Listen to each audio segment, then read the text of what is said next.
Nick speaking, and here we are, Seer Council, ready at last to be painted. Took me a little longer than I thought. Well, first of all I had to wait for some models to come off of eBay.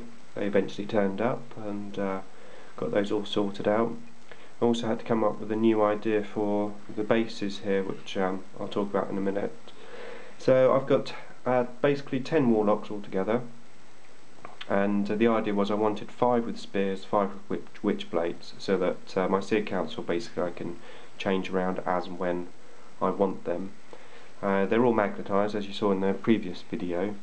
This little guy here I got off of eBay had a broken spear at the top, so basically what I did is use one of the Dire Avenger swords, and well, I could have glued that on, but I magnetised it because I thought it'd be a bit safer, less likely to break again. I also cut it off of the leg and bent this back to give it a bit of an angle from the original. That's the original guy, just there, and obviously I cut his horns off as well, just to try and make him look a little bit different. The other thing which I did to give me my extra spear was this guy here, which he's obviously the same as that one, but what I did was took his arm off. I re-green stuffed that, or grey stuffed it, put magnet in so I could put his arm on, and I made myself up this spear. Again, this is from the Dire Avenger sprue. I made this spear and I green stuffed arm on it so that I can pop that on, like so. So now I've got 5 spear guys and I've got 5 witch blades. And what I had to do, because the magnets were slightly bigger on the bases than the original ones, it meant that when they were standing on these bases here, they you could see the magnets, and it just looked a bit odd. I couldn't quite work out how I was going to sort that out. So I came up with this idea of putting these like discs on there. I thought, obviously, as it's a council, maybe they're standing on a council footpath that's made of these circle like pavement discs, and I thought that would match in quite well. So when they're on there, they'll be painted purple. Standing on there, they look like the discs that they use to control the platforms. And then when they go on here, it will look like they're standing on some sort of stone pavement, you know, that type of thing. So it took me ages to find these. I spent a whole week looking around the hobby and craft shops trying to find these little circles, and in the end my wife came up with a fantastic idea using a hole punch. So I got an old cereal box and I hole punched them out and made these little cardboard discs and glued them onto the sand. That's the magnets underneath there, so that the guys can just go on. So hopefully you like that. The other thing which I did was to try and distinguish these guys, maybe obviously with the different psychic powers, because although most of the time I would have Destructor, that probably I will have one with Embolden. So I came up with this little piece, which is from one of the tank sprues that I had left over.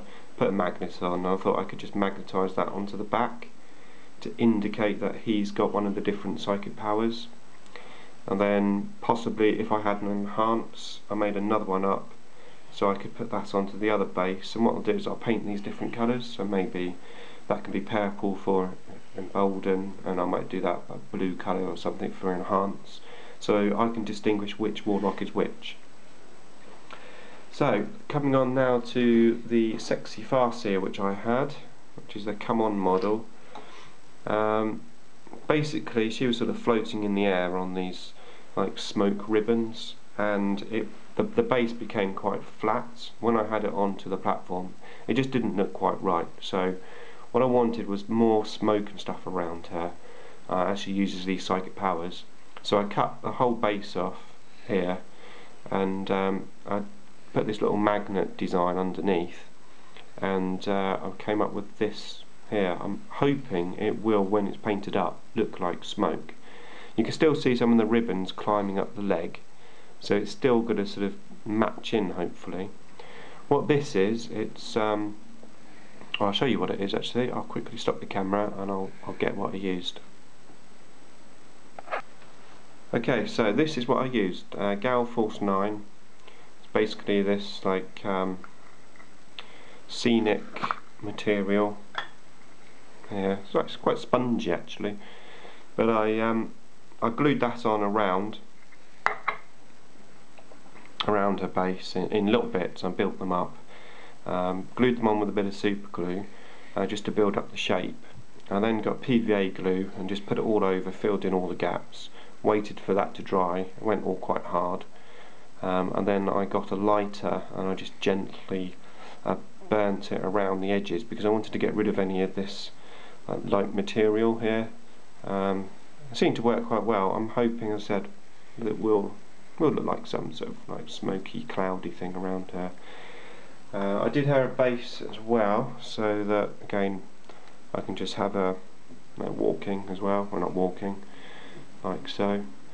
And potentially, if I really wanted to, I could take one of these off and I could actually have her just like floating in the air on this cloud. Look at that. That looks quite good actually. I suppose if I end up, at the moment I've only got 5 warlocks. If I want 6, I suppose I could potentially use this base here and put warlock on. Although that would mean putting more magnets on here. I don't know. I'll probably just leave it how it is. And there you go. That is my Seer Council. I'm now going to spray them white and start painting. Thanks for watching.